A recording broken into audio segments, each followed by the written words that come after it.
muito pessoas que não apoiam o paciente que quer fazer cirurgia ortognática por achar que é uma questão meramente estética. Estético não é motivo. E eu preciso ser franco, assim, muitos pacientes têm como queixa principal a parte estética, mas não é a única queixa. Nessa conversa, a gente conversa sobre alterações de mordida, sobre padrão respiratório, e é engraçado, assim, eu observo um paciente, por exemplo, com osteogênese, que já sofrem uma série de dificuldades ao longo da vida. Os pacientes, a cavidade bucal, ela fica um pouco deixada de lado. O paciente tem tantas coisas mais importantes para se preocupar, e ele acaba uma vida toda se acostumando com uma mordida errada. O paciente tem uma mordida que às vezes é severamente alterada, e você pergunta para ele, isso te incomoda? Ele fala, não. E a gente não consegue entender, porque a gente sabe os malefícios que uma mordida errada pode causar. E a resposta é isso, porque o paciente ele tem aquela condição há tanto tempo que ele se acostuma com isso. E ele deixa de encarar aquilo como um problema. E eu não acho isso saudável, não acho isso positivo. Eu acho que na vida a gente tem que tentar sempre buscar o melhor, com muito bom senso, mas a mordida correta não é um sorriso bonito, é marchar corretamente, é ter qualidade de vida, que acho que é a palavra, é o X da questão. A gente, além das fotos, a gente pede alguns exames. Esse é uma tomografia, o exame hoje padrão ouro, para poder planejar, medir, analisar como é o esqueleto desse paciente, poder definir qual é a melhor estratégia, qual é a melhor abordagem, se a gente vai operar só em cima, se a gente vai operar só embaixo, se a gente vai fazer uma cirurgia combinada, que a gente opera em cima e embaixo. Tudo isso é avaliado, gera um estudo super detalhado que é apresentado para o paciente. O paciente volta ao nosso consultório, a gente apresenta para ele e decide juntos se existe ou não uma indicação de cirurgia. Por que a gente decide junto? Porque a cirurgia ortognática não é uma cirurgia cardíaca, que o paciente tem que fazer, senão ele vai morrer. Não é essa a questão. Ninguém morre de uma alteração do maxilar. A cirurgia ortognática está indicada para aqueles pacientes que se incomodam e que querem melhorar. Eu falo para todos os meus pacientes, não é uma cirurgia pequena, eu vou mostrar para vocês em seguida, é uma cirurgia grande, é uma recuperação chata, por isso que ela só deve ser feita por aqueles pacientes que querem melhorar. E a Carol falava isso para mim, eu falava para a Carol, poxa, você tem certeza? Isso eu faço para ela, tenho, isso me incomoda, eu não sou feliz assim, eu quero melhorar. Ótimo, esse é o paciente que a gente gosta de receber. Aquele paciente que está na dúvida, que não tem certeza, a gente vai falar, então você para, você pensa, quando você tiver certeza, você nos procura. Vamos supor que a gente conversou e decidiu, sim, no seu caso tem questão de cirurgia ortognática, vamos fazer. O próximo passo, o paciente geralmente já pergunta, posso operar semana que vem? E a gente fala, não, infelizmente não é assim, não é rápido. Eu sou apaixonado por essa cirurgia, essa é uma cirurgia que o paciente ele entra naquele hospital e ele sai melhor. Ele é diferente de um paciente que está tratando uma doença e ele está fazendo uma cirurgia grande para tentar evitar uma sequela, tentar não piorar muito. Na cirurgia, graças a Deus, não. Todos os pacientes que operam, eles saem melhor. E a ideia é essa, é o paciente querer melhorar. Quero operar. Qual é o próximo passo, né? O paciente ele é encaminhado por um dentista, especialista em ortodontia, vai precisar montar o aparelho nos dentes dele. E isso é fundamental. 99% das cirurgias precisam de um tratamento ortodôntico prévio. Notem, essa também, se não me engano, é uma foto da Carol. Os dentes para a cirurgia eles precisam estar alinhados, você não pode ter dentes tortos, espaços entre os dentes. Os dentes precisam estar corretamente alinhados no arco para que a cirurgia aconteça corretamente. Esse tratamento ortodôntico, os pacientes aí eles começam a ficar super ansiosos, né? Eles falam, caramba, mas eu quero operar logo. Não pode. Infelizmente, para a cirurgia acontecer da maneira correta, o tratamento ortodôntico precisa ser feito corretamente. Isso é um tratamento em conjunto. Cria-se ali um relacionamento de paciente, cirurgião, ortodontista, com data para começar e data para terminar. E aí o paciente sempre me pergunta, né? Quanto tempo eu vou ficar de aparelho? Obviamente, essa resposta não existe. Cada caso é um caso. Casos mais simples, em geral, algo em torno de 1 ano. Casos mais complexos podem se estender 2, 3 anos, isso varia muito. Mas passa rápido. Assim, no começo é uma tortura, mas são pacientes jovens que vão curtir esse resultado para sempre, então vale a pena. O paciente coloca aparelho, alinha todos os dentes, volta para mim ao final desse tratamento ainda com o aparelho e aí sim a gente marca a data da nossa cirurgia. A cirurgia ela é feita em um hospital, não é uma cirurgia feita em consultório, é uma cirurgia feita em ambiente hospitalar, sob anestesia geral. Então a cirurgia em si não é nenhum incômodo, né? O paciente ele dorme. A anestesia geral, nesse sentido, ela é muito confortável. São feitos exames pré-operatórios, um risco cirúrgico, para que a cirurgia aconteça com todo o cuidado, com toda a segurança, diminuindo a chance de complicações. O tempo de internação, em geral, ele é muito curto. O paciente que faz a cirurgia, ele fica internado no hospital 24 a 48 horas. Ele não precisa ficar muito tempo internado. Então, logo ele opere e melhore, ele já vai embora para casa. E, obrigatoriamente, inicia-se ali um período pós-operatório de acompanhamento semanal. O paciente precisa ir, no mínimo, 1 vez por semana ao cirurgião para ser avaliado por 4 semanas. Isso às vezes aumenta um pouquinho. No pós-operatório, esse paciente também precisa, pelo menos idealmente, é importante que o paciente seja atendido por uma equipe multidisciplinar, onde um nutricionista vai cuidar da dieta dele, um psicólogo vai trabalhar as expectativas, os anseios, toda essa parte emocional, e um fonoaudiólogo vai trabalhar a questão dos movimentos, da mímica facial, da mastigação, tudo isso fica alterado depois da cirurgia. Aqui, para vocês verem, ó, eu vou mostrar outros casos, mas essa é a Carol antes e a Carol depois. É uma menina linda e continua linda. O detalhe da cirurgia, a cirurgia dela é uma cirurgia que você tem que prestar muita atenção nos detalhes. No lado esquerdo, antes de operar, uma queixa que ela tinha muito grande, ela para mim, é que ela não mostrava os dentes, né? Ela me contou que as pessoas perguntavam se ela tinha dentes, se ela usava dentadura, porque você não via os dentes. Uma pessoa jovem deve mostrar os dentes. E aí, depois da cirurgia, vocês conseguem observar no lado direito, olha como a gente já vê os dentes da Carol. Isso é o correto, pelo menos é o ideal. No perfil, aqui já fica um pouco mais fácil de perceber a diferença. A Carol tinha um padrão esquelético do tipo 3 antes da cirurgia. Olha como o queixo está lá na frente do lábio superior. E depois da cirurgia ela passou a ter um padrão esquelético do tipo 1. Ela ficou ainda mais bonita, na minha opinião.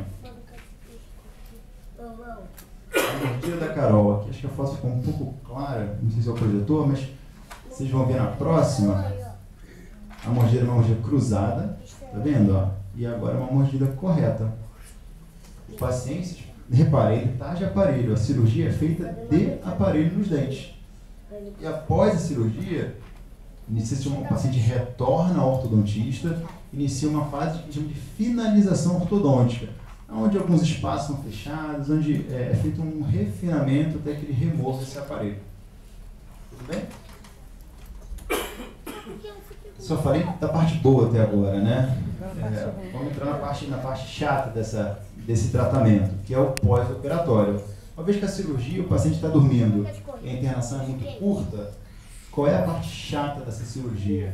Que não é, repito para vocês, não é uma cirurgia pequena. É o pós-operatório. Existem 3 coisas muito difíceis num paciente que passa por um pós-operatório desse. A primeira delas é o inchaço. Essa é a Carol com 1 dia de operado. E o paciente ele fica exatamente como ela está, super bochechuda.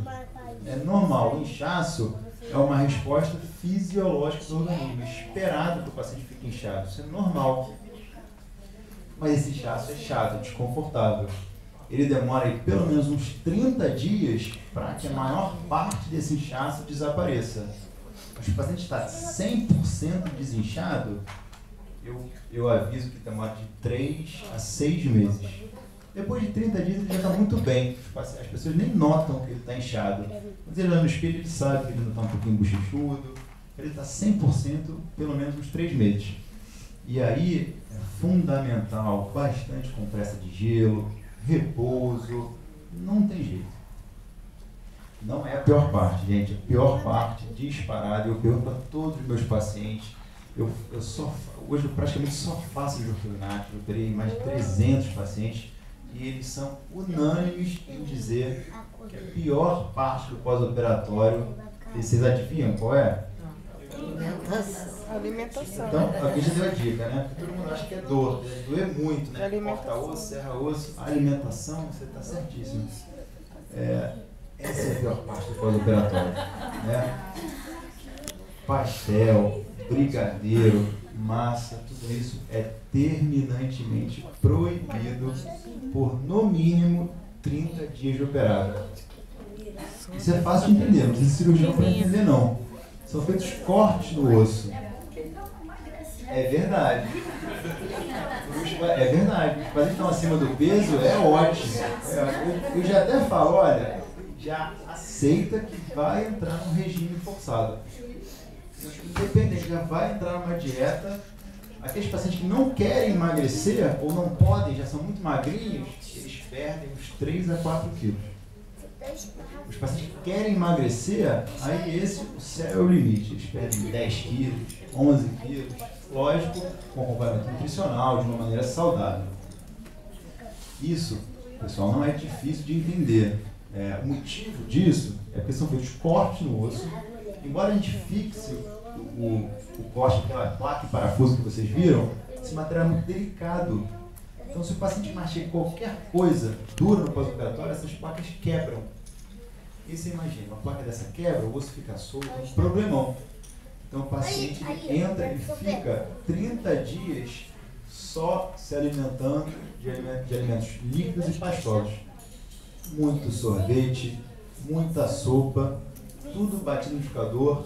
Ele não pode mastigar nada por 30 dias. Ao final de 30 dias, ele já começa a mastigar alimentos bem macios, massas, risotos, peixes, mas ele só volta a comer mesmo, comer carne, comer coisa dura. Aquele pessoal que é muito carnívoro, né, que adora uma churrascaria, sofre um pouquinho mais. Eu só libero, Carol sabe, eu sou bravo com isso, eu só libero o paciente para a churrascaria comer sem medo com 3 meses de operado. Porque depois de 3 meses, o corte que foi feito por mim, ele já cicatrizou, já não existe mais. E, obviamente, já não existe mais risco de perda de resultado. E aí o paciente fala assim, rapazes, me dão mais trabalho nesse sentido. Fala assim, não vou aguentar ficar 3 meses sem comer carne. Aguentam, pessoal, todo mundo aguenta. Eu repito a mesma coisa, se todo mundo aguentou, não vai ser você o primeiro que não vai aguentar. A terceira parte, eu já falei do inchaço, que é muito chato. Já falei da alimentação, que na minha opinião é a pior parte. Uma outra parte que também é incômoda é com relação à dor. Você sempre pergunta, e muitos até não operam porque acham que dói muito. E a resposta é não. Essa cirurgia não dói. A cirurgia, o processo todo é completamente indolor. E indolor por esse motivo. Existe um nervo, na verdade 2, que passam dentro do maxilar. Embaixo é o nervo alveolar inferior, está aí com a seta. Em cima é o nervo infraorbitário. E quando a gente opera esse maxilar, seja para fazer qualquer movimento, a gente acaba machucando esse nervo, a gente acaba mexendo com ele. E o nervo, quando ele é manipulado, quando ele é lesionado, ele fica dormente. O paciente no pós-operatório, ele fica com uma coisa chamada parestesia. Todos ficam. Ou seja, o paciente fica com uma sensação de anestesia duradoura. O paciente fica com a face toda dormente, principalmente nessa região, ao lado do nariz e do maxilar inferior. Isso é muito bom, porque é essa dormência que impede que o paciente sinta dor. Mas também é ruim, porque essa dormência ela demora muito tempo a voltar. Em geral, na parte superior, os pacientes que operam o maxilar superior, eles demoram 3 meses para ter uma completa recuperação do nervo. No maxilar inferior, isso é um pouco mais demorado. A gente avisa o paciente que, em geral, 6 meses, 1 ano. A gente, às vezes, em alguns casos, os pacientes mais idosos, pacientes fumantes, 2 anos pode demorar para o paciente ter uma completa recuperação desse nervo. E a gente sempre avisa que pode ocorrer alguma perda essa recuperação pode não ser completa. O paciente pode ficar com alguma região dormente definitivamente. Isso acontece, da cirurgia. É mais comum, vou repetir, em pacientes adultos, tem uma recuperação mais lenta, em pacientes diabéticos, mas a gente vê que pode acontecer. Quando acontece, o lábio não fica torto, a boca não fica torta, o paciente se alimenta normalmente, pode dar beijo, fala. A única diferença é que fica um pouco dormente, como uma anestesia dentária. Isso aí também é outra coisa que eu não abro mão. O paciente que vai operar, ele obrigatoriamente ele fica de repouso total e absoluto por 30 dias. Já falo, a dica é ficar igual esse amigão aí, ó, é ficar de repouso. O paciente que estuda, ele pode operar nas férias. O paciente que trabalha, ele pode tirar uma licença. Não tem jeito, o repouso é fundamental. E não é essa vida boa como esse cachorro tá, não. Ele não precisa ficar de cama. Ele pode levantar, ele pode sair, mas eu prefiro até que ele não saia de casa. Que ele fique em casa, colocando bastante gelo, tomando todos os cuidados. Ao final de 30 dias, aí sim, tudo volta ao normal. Ele volta para a escola, ele volta a trabalhar. A única coisa que ele não volta a fazer após um mês é mastigar alimentos duros e atividade física mais intensa. Isso a gente segura um pouquinho mais. Tudo bem? Então achando que é muito sofrido ou não? Não, né? Acho que não. E a pergunta, obviamente, que todos devem se fazer. Pacientes com osteogênese imperfeita podem fazer essa cirurgia? Né? A condição de fragilidade óssea atrapalha tanto o ato cirúrgico como a recuperação desse paciente? E a resposta é sim, podem. Né? Carolina foi operada, acho que hoje, não me engano, está com 4 meses de operada e evoluiu super bem. Alguns cuidados têm que ser tomados. Né? Em geral, o paciente que faz uso no momento da cirurgia de bifosfonatos, sejam orais ou venosos, a gente precisa suspender essa medicação antes da cirurgia. Suspender por um prazo que é essa decisão, uma decisão tomada de acordo ou em comum acordo com o médico que o acompanha. Alguns meses antes, o paciente necessita suspender essa medicação. E existe um relato, eu não observei isso da Carolina, mas existe um relato de uma maior chance de sangramento durante a cirurgia em paciente com osteogênese. Repito, a Carol não teve essa complicação, mas aqui a gente toma algumas medidas normais de hemostáticos para evitar esse problema. Tudo bem? Tirando isso, a cirurgia é a mesma, os cuidados são os mesmos, tudo é o mesmo. Aqui, ó, já estou chegando no final, eu separei alguns casos, para vocês tentarem, alguns casos bem diferentes, para vocês tentarem entender o benefício que uma cirurgia dessa pode gerar para um paciente. Aqui, ó, essa paciente do lado esquerdo, né, obviamente é a mesma paciente, ela não tinha uma face harmônica. Lembra que eu falei que a face, quando a gente divide a face em terços, esses têm que ser proporcionais. Essa paciente, o terço inferior era bem aumentado, o maxilar dela cresceu muito, ó. E essa paciente foi operada. Esse é um paciente, alguém consegue descobrir se isso é um padrão? Que tipo de padrão é esse paciente? Esse é um paciente difícil, é uma pegadinha. Ele é o paciente padrão 2, acho que a grande maioria acertou. Ele confunde com o padrão 3 porque o queixo dele é um queixo muito marcado, é um queixo forte. Mas se você olhar bem o lábio dele, olha como está para trás. A mandíbula dele é uma mandíbula que não cresceu, só que ele tem um queixo bem gordinho. Ele foi operado, passou a ser um paciente padrão 1, mas é uma mudança bacana, não é? É uma mudança sutil. Você imagina como um paciente desse fica mais contente quando faz a cirurgia? Olha essa paciente, que coisa incrível. Essa é uma paciente padrão 3, uma mandíbula muito comprida, olha como o lábio de baixo está lá na frente e ela foi operada. passou para paciente padrão 1. É a mesma paciente que eu medo, não tem Photoshop, não tem nada. São fotos feitas